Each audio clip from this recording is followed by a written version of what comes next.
Hello guys, so welcome to our YouTube channel once more. Today we're going to be looking at Littoral Mock Physics 2021 paper 1. Again, I'm here with one of our students who is going to be helping us with the questions, Jane Stubborn Ahone. Alright, so in case you want to contact any one of us at Knowledge Center, at the bottom right of your screen right here, you have our email there and our contacts. Shoot us a message on WhatsApp and we'll get right back to you. So let's dive right into the content of our video. Guys, so we were supposed to dive into the content of our video, but I'm actually here with two of our students instead of one. So there's Jervis and there's Jervis Vebrinoy. Yeah, and there is Jane Sabonahone once more. Okay, so question one, I think Jervis is going to read. Jervis? The heat capacity C of a solid may be related to its absolute temperature T by the equation C equals alpha T plus beta T cubed. The SI unit of alpha and beta are... Okay, so this is a question that aims to test our understanding of homogeneity. So we have added terms of a particular equation. You have C over here, you have alpha T, and then you have beta T cubed. Now, for you to be able to get the base unit of alpha, you actually have to realize that since these guys are added terms, the base unit of any one of them should be identical to the base unit of the others. So the base unit of C over here, which is the heat capacity, is identical to the base unit of alpha T, which is also identical to the unit of beta T cubed. Now, the key thing here is, what is the base unit of heat capacity? Now, you can easily get that by understanding what heat capacity is. So I'll need one of our students here to just help us define what heat capacity is. Jane Sabonahone, please, can you help us define heat capacity? This is the energy required to change the temperature of a substance by a unit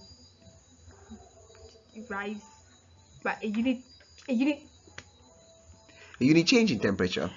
So you can basically easily define them following their units. Heat capacity is measured in what? Joule per Kelvin. So it is the amount of heat required to change the temperature of a body, right, by a unit change in temperature. Full stop. There you can also talk about specific capacity, which is the SI unit is joule per kilogram per Kelvin.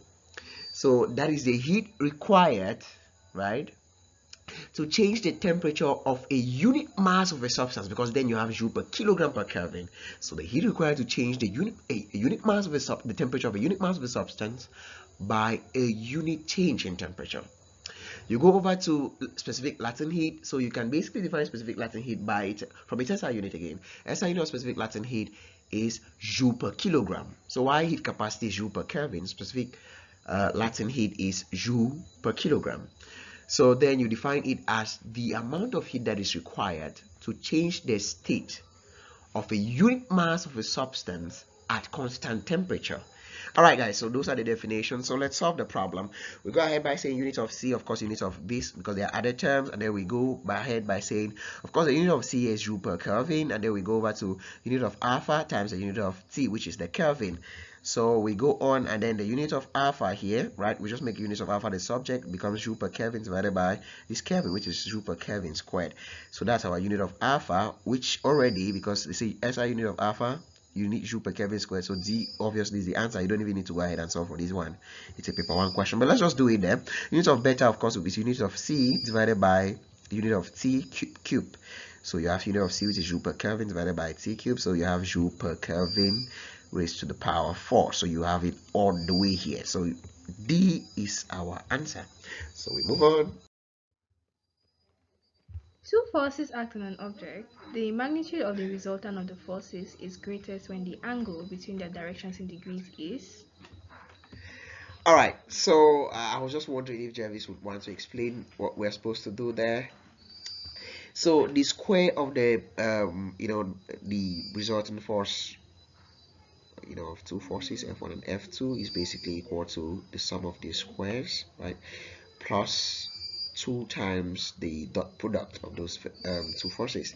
So you realize that this dot product here, we can simply replace this dot product with the equivalence of what dot product between two vectors is. It's basically the product of the absolute values multiplied by the cosine of the angle between them. So we can go over and then say, of course, if you look at this expression, FR is actually maximum when cos theta is maximum, right? Because F1 and F2 are constants. You realize that the only thing that FR works on or depends on for it to be maximum is actually cos theta here, right? So if theta is 0, for instance, cos theta becomes 1, which is the maximum value of cos theta, and then you realize this force here is maximum. But if this theta here is 0, you realize that all of this thing is 0, you are basically left with F1 plus F2, so it reduces that force. Now that force is actually minimum when theta is 180, because cos theta is minimum at -1, and 180 is one of the options here. So this 180 will rather make that resultant force to be minimum. So if the angle between the two forces is 180, then the resultant force will be minimum, right? If the resultant force is simply going to be the square of these guys, right, magnitude and then square root, if the angle between the forces is 90. For instance, if you have the resultant horizontal forces acting on the body and the resultant vertical forces, to now get the resultant force, you basically take Fy squared plus Fx squared, or that square root. That's because Fx and Fy are 90 degrees, right, apart, right? So that is why that resultant force is easier there. Okay, but here cos theta is 1, so theta is 0 for maximum, and our answer is A. Question 3. Which one of the following is a wrong statement in kinetic theory of gases? The force of attraction between molecules is negligible. That's A.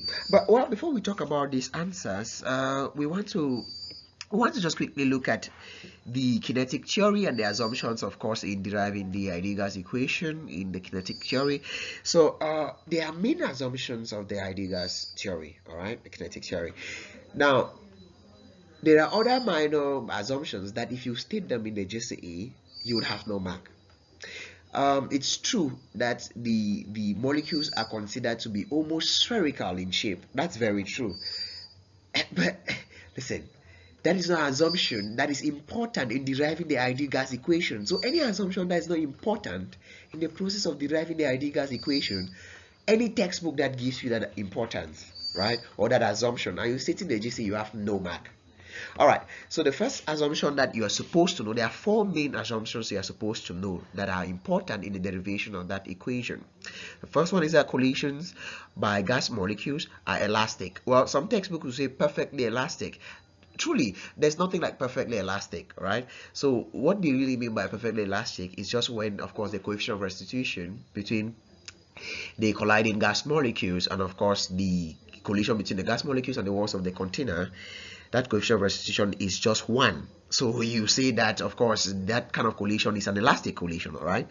So 2 says intermolecular forces are negligible. That's the second assumption. Of course, if you don't have to be talking about ideal gases and then you still talk about intermolecular forces, right? So that is supposed to be for real gases, right? One atom is still able to attract another atom, a neighboring atom, right? So for ideal gases, they don't attract each other at all, right? The force, the intermolecular force, is negligible. Sometimes we'll actually say that is 0. So 3 says time spent during collision is negligible compared to time spent between collisions.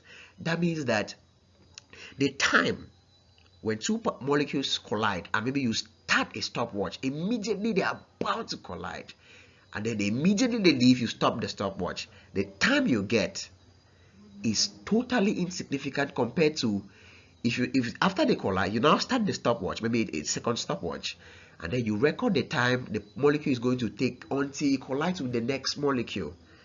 That time is super significant. It means that the molecules are so far apart, which is also, it comes to with respect to the fact that the intermolecular forces are negligible, right?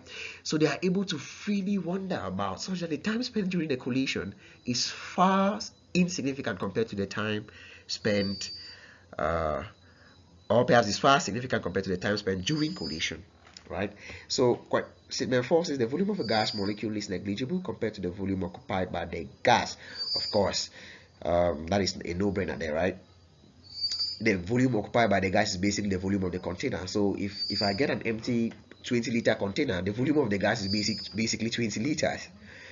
But if you want to look at the volume of a single molecule of the gas in that container, geez, you're basically looking at diameters that are approximately 10 to the negative 15 meters. That's very small compared to the volume of the gas, right? So those are the four major assumptions. Any one of these answers, I'm sure that the answers are supposed to be talking about those assumptions. So you go to A. A says the force of attraction between the molecules is negligible. Of course, that's one of the assumptions. B says the gas molecule make perfect elastic collisions with one another. Perfect.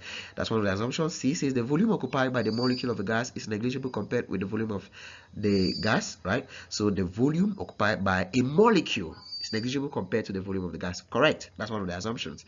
D says the molecules make inelastic collisions. Of course, D is the wrong answer, which in this case is our answer. So our answer is D. During an isothermal change, Okay, so the options goes no work is done against the atmosphere. Well, but before we look at those options, let's look at what's happening during an isothermal change, right? So there are these two equations that govern the whole of thermodynamics. You have the Q equals the U plus dW, right? Heat supplied into the thermodynamic system. The Q is actually equal to the change in internal energy of that system, the U, plus of course the total amount of work the system does, right? Particularly sometimes against atmospheric pressure. And then you have dq equals du minus dw. It's minus dw when work is done on the system. For instance, you're compressing, right, a particular gaseous thermodynamic system, so you are doing work on that system, so negative dw instead. All right, so we can actually look at what happens then for isothermal. You have dq to be equals to ncv delta T plus this. Of course, the expression for du, change in internal energy, is basically number of moles times the heat capacity at constant volume times change in temperature of the system. So if the system is isothermal, iso means constant, thermal means temperature, so we have constant temperature, so this delta T here is actually 0. So our dq just becomes P dV, right? So option says there's no change in internal energy. Correct. B is correct, because this internal energy, there's no change in it, because the change in internal energy of the system is a function of the change in temperature. So if the temperature is constant, then there's no change in this internal energy. So our answer is B. B. an object is placed on a smooth horizontal surface and a force F applied on it directed towards the right. The figure below shows how F varies with the distance x moved by the object. Which of the following is correct about the motion of the object?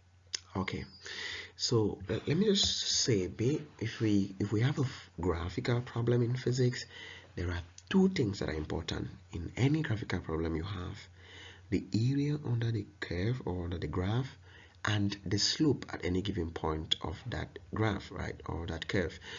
Now, if you look at this function, to know the significance of the area under this graph, you basically take what is plotted on the y-axis multiplied by what is plotted on the abscissa axis, right? So in this case, you actually have force multiplied by distance, right? Because the y-axis, which is the ordinate axis, is basically force. The abscissa axis, you actually have displacement. So if I take force times the displacement, it gives me amount of work that is literally done on that particle. So that is the significance of the area under this graph. So if I come over these options and I already look at area under the graph gives work done, A and C are the possible answers. There's no way that gives me impulse, there's no way that gives me momentum. So A and C are the possible answers. Now let's look at what happens with the other part, velocity along AB. Now if I come along AB here, you notice that this force over here is constant, right? But the displacement is changing. It means that that particle is actually moving under the influence of a constant force. Now, what does it mean to move under the influence of a constant force? Of course, that means that your acceleration is constant. So, if your acceleration is constant, then the particle is uniformly, the velocity is actually uniformly changing at this particular point, right? So, the velocity increases uniformly, right? So you come for A and C options on work done. So A says increases, C says is 0. Not true, right? The velocity along AB cannot be true, because it cannot be 0, because if the velocity is 0 here all along AB, then you realize that will be a constant velocity. For the particle to move from A to B, it's moving under a constant velocity, and the velocity is even 0. It means that the particle is even at rest, right? And you realize that there's a resultant force acting on it, a constant resultant force from AB, from this axis. So that is not even possible, that a constant force acts on a particle and yet the velocity of the particle is not changing. You cannot have an acceleration and then your velocity is not changing. Your speed can stay constant for circular motion, but your velocity has to be changing. All right, perfect. So we have our answer there to be A. So again, you can just look at what we do here. If we take a small strip, the area, and then you integrate, you have f dx. So the area there is just fx, which is the work done. So area is A. Well, A actually, as in work done, A on the curve is actually option E, like work done, right? 6. The dwarf planet Pluto has a mass of 1.3 times 10 to the power 22 kilograms and a radius of 1,180 kilometers.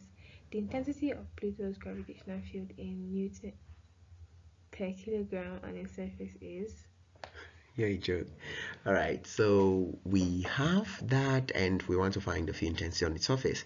So that's just G, right? G equals to Gm over R squared. So we actually have universal gravitational constant 6.67 times 10 to the negative 11, and then we have the mass of Pluto there, right, divided by the radius of Pluto squared, of course. So you realize that the field intensity on the surface of Pluto is 0.62 Newton per kilogram.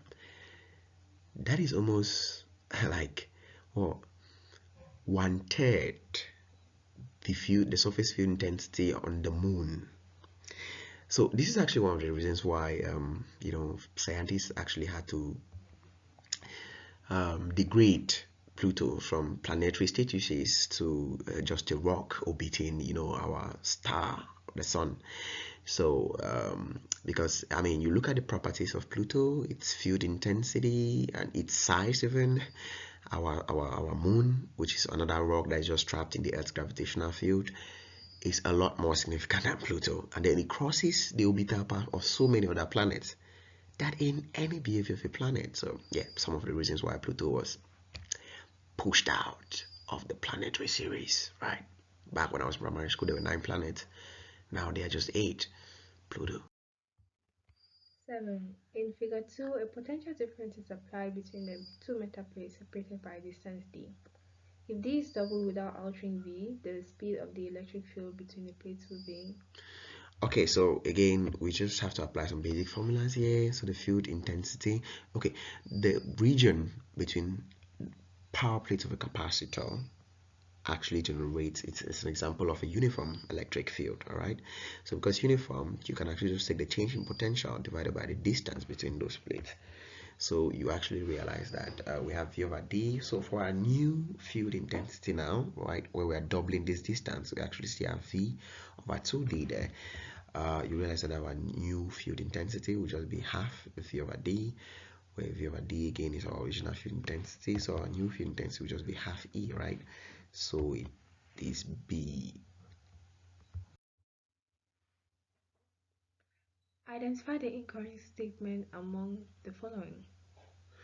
All longitudinal waves move through material medium. Okay, so our answer is actually C, right? Because you come over here, you have light wave can undergo diffraction, while light cannot, right? So light waves basically the same thing as light, right? So light is a wave. So there's no point saying light wave can undergo diffraction while light cannot. Of course, light is a wave, so you actually have that to be incorrect, right? So every other statement here has to be correct. But let's just go to the statement and see what they have to say. It says all longitudinal waves move through a material medium. Of course, longitudinal waves require material medium to be propagated, right? For instance, you have longitudinal waves, sound waves, waves in strings. So of course, they require material medium. And then you come over here for B. Some transverse waves can move through a vacuum. That's very true, right? So transverse waves are waves whose direction of propagation, of course, is perpendicular to the direction of vibration of particles producing them. Examples of transverse waves, you have all electromagnetic waves, and of course they move through a vacuum. And then so are there some transverse waves that require material medium? Yes, right? We can actually have a string that is plucked at right angles to its length, right? The waves that are generated right there would be transverse in nature, but they require material medium, which is of course the string, the wire. So this is all the mechanical waves cannot move through a vacuum. That is very correct, right? Because mechanical waves are actually waves which require a material medium for their propagation, right? So they cannot move through a vacuum unless otherwise they'll be called electromagnetic waves. So our answer is C. 9. A student strikes a tuning fork on a table and then places it on a table surface and then places it at the mouth of a measuring cylinder as shown. Which of the following tuning fork frequency in hertz will produce the loudest sound? Okay, so we just want to calculate the frequency that's associated with this overtone length, right? So again, we just draw our closed pipe here. So what happens is that, of course, at the bottom there you have destructive interference, so a node is actually formed, and then all the way at the surface you actually have the antinodes, right? Constructive interference, so that you can hear the loudest sound, because there you would have the biggest possible amplitude of course vibration of those waves, so that's why you get a loud sound, right? So what we want to do is, of course, you realize that the length of this measuring cylinder, right, is actually going to be it corresponds to lambda by 4, because the distance from a node to an antinode is actually lambda by 4. So we go over to say lambda is 4L, and then we have V to be lambda F, right? So our F is V on lambda, so we come here, V is 334 on our formula book, in our formula booklet. So lambda is 4 times L, and our L is 16.4 centimeters, which is 0.164 meters. So our F is 509.15 hertz, which is approximately 510 hertz, right? If we, of course, we had to consider n errors and all of that. So our answer is A. 10. Photoelectrons are emitted from a metal surface when light falls on it. If the intensity of the light is increased without changing the frequency, how will the maximum Ka of the emitted electrons and the number of electrons emitted per unit time be affected?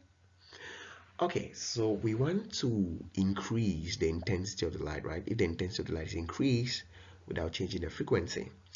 Okay, so without changing the frequency means that we're not changing the total energy input, right, of the incident radiations. Changing the intensity actually means that we are altering the number of photons that are interacting with the photosensitive cell or metal per unit time. So you come over here, you write the equation for photo. Oh, I love the equation like this.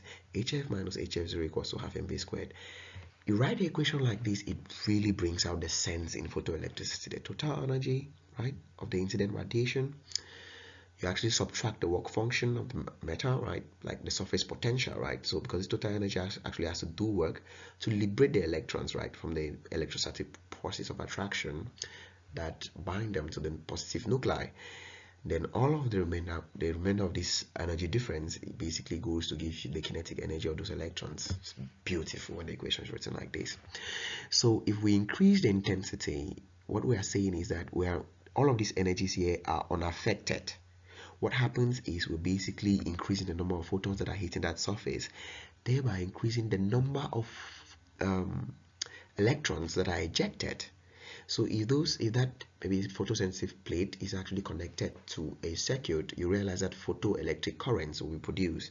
If you increase intensity, since more electrons are ejected per unit time, so the photoelectric current increases when you increase intensity. You've increased energy, right, or you increase the frequency of the incident radiation, then you have actually increased the energy of those incident radiations. So what happens is this kinetic energy also increases, right? So we actually, let's go maximum K of the emitted electrons. So what happens when you increase intensity? Of course, that this Ke remains unchanged, right? So it is unchanged, so either A or D is the right answer. But number of emitted electrons per unit time, it has to increase. So our A is the answer. A 6.0 ohm resistor dissipates energy at a rate of 12 watts when connected to an alternating voltage source. What is the peak value of the current in amperes through the resistor? Do you know how to get it? I0 equals the root 2 on IRMS. I0 equals what? Root 2 on IRMS. You are not normal. You are mad. Okay, just watch how I solve it. So we actually have that if we want to calculate the energy dissipated, then we actually say I squared R equals the energy dissipated, right? But this I here is The root mean square. current. Perfect, right?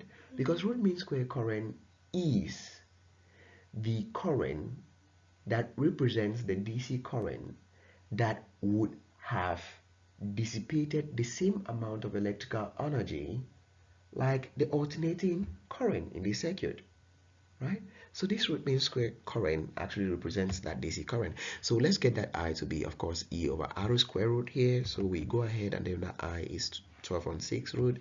Then our root mean square current, because we have said that I is the root mean square current, right? So it's root 2. So how do we get the peak current here? We simply take root 2 times the root mean square current, right? Perfect. So if you want to have the peak current and you want to get the root mean square current, you take that peak current divided by root 2. So if you now have root mean square current and you want to get the peak current, right? What do? You multiply this root mean square current by root 2. So if we multiply that by root 2, we actually have root 2 times root 2 and our peak current is 2 amperes. So what's the answer? B. Figure below shows what happens to a beam of monochromatic light when it falls on a diffraction grating containing 1000 lines per millimeter. If the angle between the first order diffraction maxima is 70 degrees, then the wavelength of the monochromatic light is. All right. Now, Jenny, I remember when you tried to solve this problem and you flunked it. You flunked it big time. Actually, you solved it and had an answer, and you thought that that answer was the right answer because at least it was there, so it made sense that it was the right answer.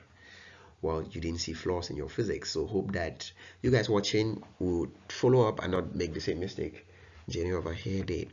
All right, so we have a diagram here. I want to start off with a diagram, all right, so that I'll first of all explain what this angle here represents. Okay, now these deviation angles in diffraction grating experiments, the theta there, because of course we have an equation like d sine theta equals to m lambda, this theta there is actually the angle that the diffracted ray, right, this is our ray like this, so we actually talk about the angle that this ray makes with the incident radiation.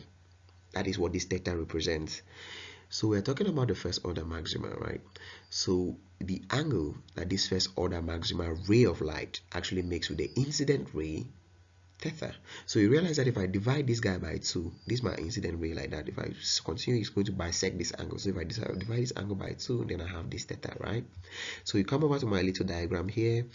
If I want to get, maybe this is the second order diffraction grating. Actually, this is diffraction of white light. I'm just going to explain that a bit because it comes in conclusive. For diffraction of white light, of course, at the central fringe, you have all the colors of white light in phase. So they basically interact, they interfere, and then what happens is you just have white produced here. Now, as you move along the diffraction grating, you have now the diffraction, all right, the spectral lines of each of the colors that make up white light. So you have violet first. Of course, the colors that make up white light, you have rock beef, right, from violet, indigo, green, right, blue. God, I cannot follow you backwards. Okay, but you know it. You know it. No, you don't go to orange first. Wait, yellow. Yes. Yellow, orange. It's all right. All right, so you follow that order backwards. So you're actually going to follow it backwards, and that's how these spectral lines are going to appear after the central bright fringe. So you'd have the indigo very close to the central bright fringe. Why is that? Because the diffraction of light on the diffraction grating, how far you deviate from the central fringe, is a function of how short your wavelength is. So the guy with the longer wavelength will deviate the most. Red deviates the most because red has the longest wavelength, right? So if I actually have to write maybe d sine theta m equals m lambda for red light, I'm actually going to use all of this angle from the central fringe to that line. All right, good. So let's solve the problem now. So our lambda, we make it a subject. So our n here is 1000 lines per millimeter. We have to make that in SI units. So we have 10 to the power 6 lines per meter, right? So our D here, D in this formula is actually 1 all over the diffraction specification, really. So our diffraction specification says 10 to the power 6 lines per meter. So we reciprocate that, we have our D. So we have our lambda now to be, of course, that sine 35, because you have divided this angle by 2. So our answer is 5.74 times 10 to the negative 7, which is C.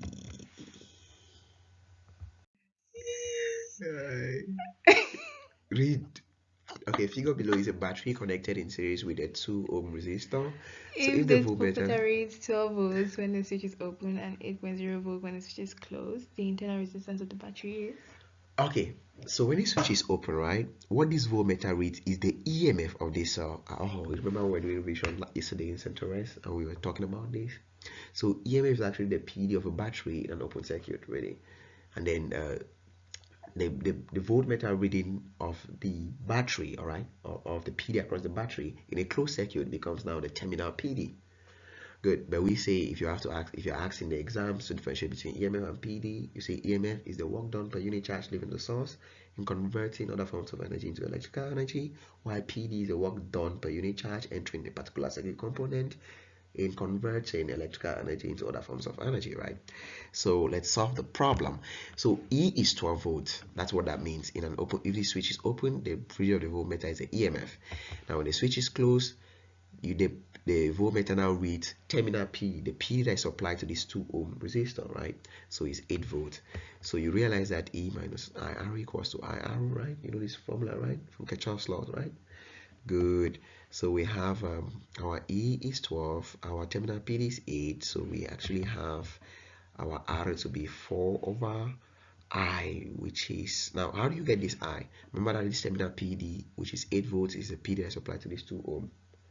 So to get that current that flows through the circuit, take that terminal PD divided by the resistance of this resistor. So you actually have 8 over 2. So that's why you say I there is 4, right? So you have 4 over 4 there, and your R is 1 ohm. Perfect.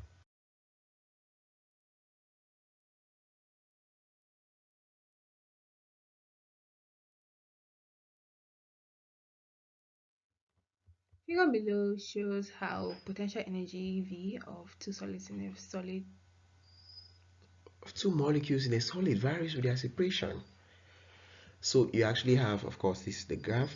Now, actually, you have to know that this curve like this is for solids. That's a partial question, because they have asked you where they draw this graph and then they ask you for which of the molecules or for which state of matter does this potential energy variation graph correspond.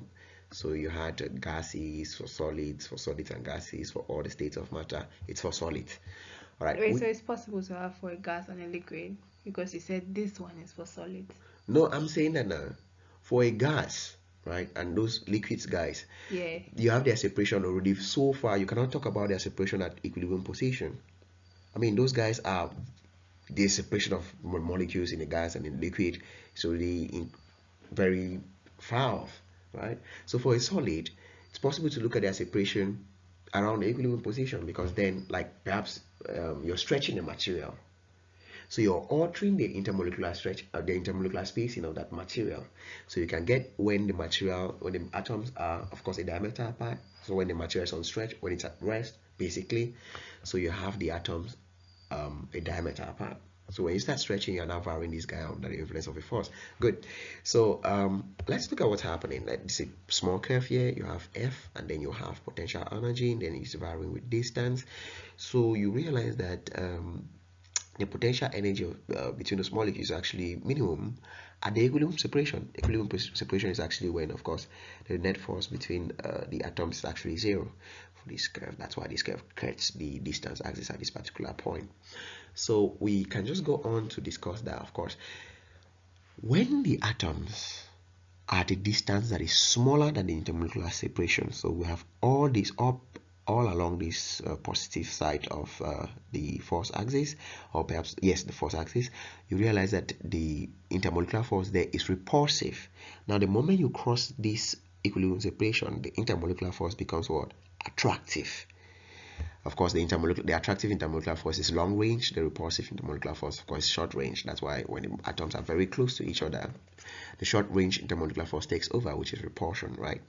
So you go over here and then you look at it, and your answer is D, obviously. X greater than R2, attractive force when X greater than R2. Your R2, remember, that is your equilibrium separation. Now this for potential, right? So R2 here, this is your potential like this. So this R2 corresponds to the equilibrium separation because this potential is actually smallest at that equilibrium separation. So greater than R2, you actually have attractive forces here like that, and then smaller than R2, you would have repulsive forces. So that's what our D is talking about. Perfect. A metallic wire is stretched with variable loads within the limit of elasticity. Which of the following will give the Young modulus of the metal? Alright, so this one is easy. Young's modulus stress over strain. So basically you have the slope of the stress strain graph. So our answer is already D, but let's just go ahead and talk a bit about this.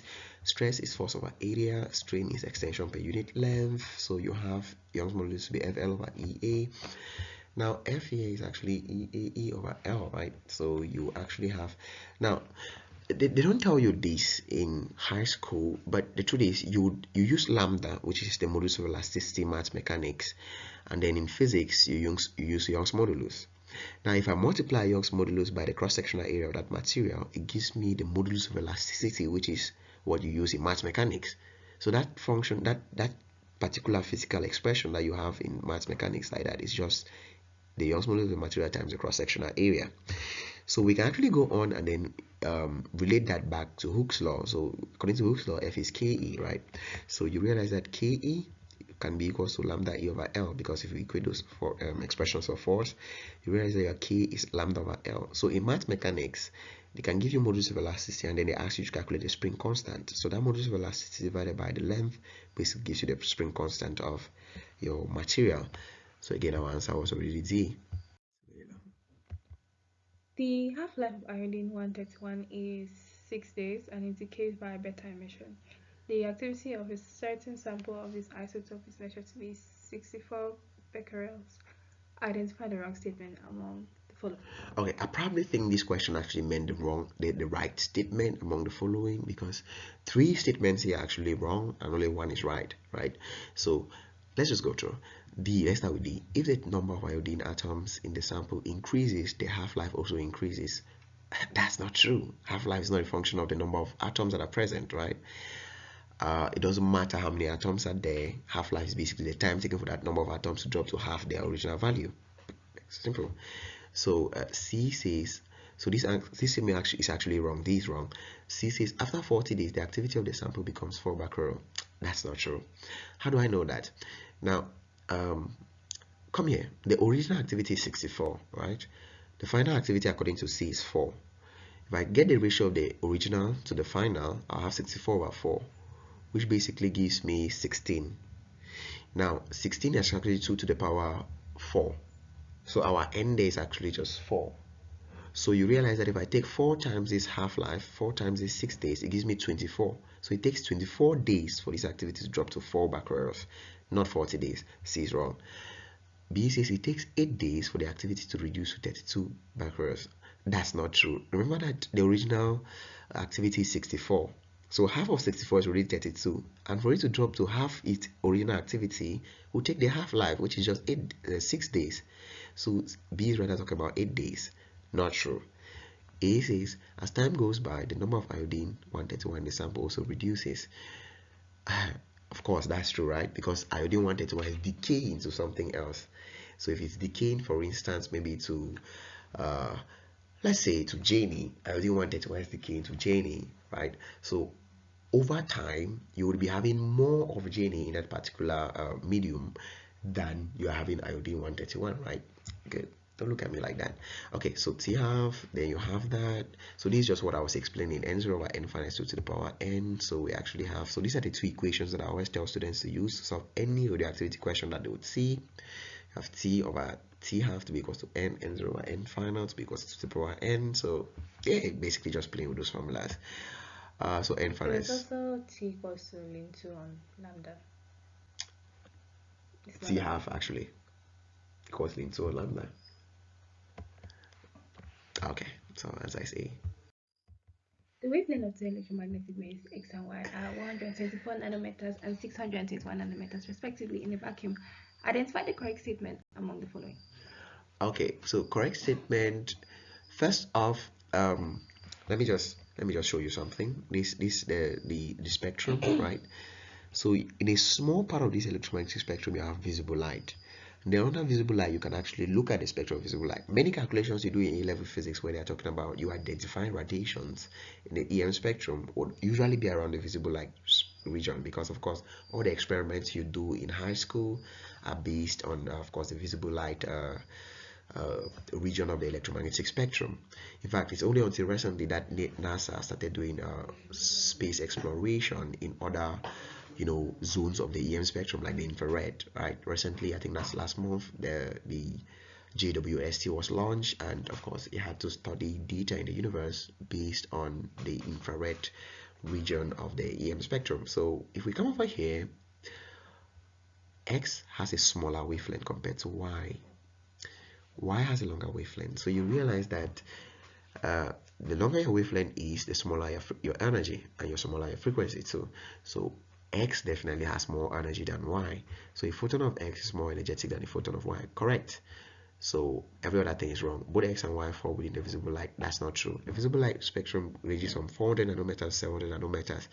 This guy like that would actually be there. Y is in the visible light region, but X is not, right? So Y has a higher frequency. That's not true. Y cannot be polarized. Y X cannot. No, no, no, no. All of them can be polarized because, of course, they are electromagnetic waves. All electromagnetic waves can be polarized, right? So our answer is A. The second hand of a clock has a length of 1.5 centimeters. How fast does the tip of the second hand move? Okay, circular motion, right? Mm. So the frequency is actually 1 all over period. Period is basically the time taken for it to complete one oscillation. It's the second hand. So it takes 60 seconds for one movement, because of course 60 seconds makes 1 minute. So it has to go round. So 1 over the time period is actually 1 over 60. So our omega there, angular velocity, is basically 2 pi f. So we have that, and then we have speed, of course, to be omega r. So our r there is just the length of the second hand, right? So you have v to be this, and you have v to be 1.6 millimeters per second. So our answer is B. In the figure below, two extremely long parallel wires X and Y are carrying currents of 3 amperes and 5 amperes respectively. The force per unit length on wire X has a magnitude of 3.0 times 10 to the power negative 6 newtons per meter, directly to the right.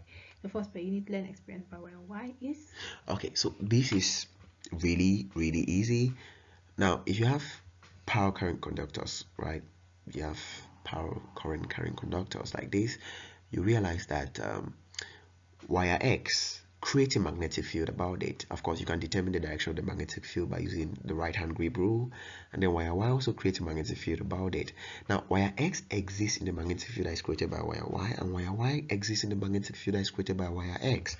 So if you come over here, F1, let F1 be the force that X experiences, right? So you have Fx over L, which is basically, since X exists in the magnetic field that is created by Y, you have field intensity of Y at that particular point X times current through X, right? It's basically BO, really. BO, right? BO. So if you want to find force per unit length, you just have now BI.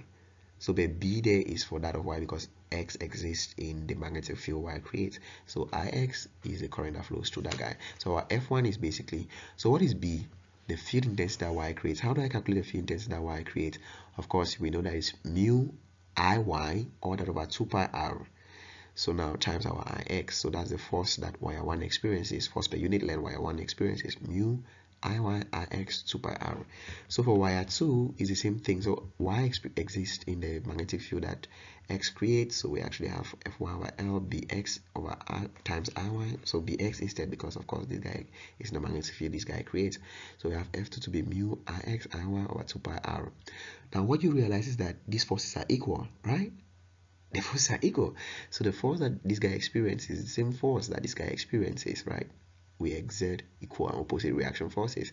So this guy would basically be what? To the left. Equal and opposite reaction forces. Newton's third law. So D is our answer. A 25 ohm, a 10 millihenries inductor, and a 25 microfarad capacitor are connected in series with a variable AC voltage source. At resonance, the total impedance in the circuit in ohms is What is the total impedance at resonance the resistance. of the resistor, right? Yeah. Okay, at a different point, let's say it's not at resonance, what will be the total impedance? Z equals to the reactance. Well, it depends. Okay, wait. Of the capacitor minus reactance of the inductor, that's great, plus the resistance, square root of that. Resistance squared, so right? So actually, this is the equation here to get the impedance. So XL minus XC all that squared plus R squared all that square root. So you realize that at resonance, XL is actually XC. So this difference here is 0. So you have R squared there, square root. So Z is just R. So our answer is just C because it's 25 ohms. So thank you guys so much for watching our video. We hope you enjoyed it, and if you did, please share the link to your friends. Leave comments in the comment section down below. And if you didn't, it's all LA's fault because he's a bad man. Okay, I hope you be the good girl on Thursday, right?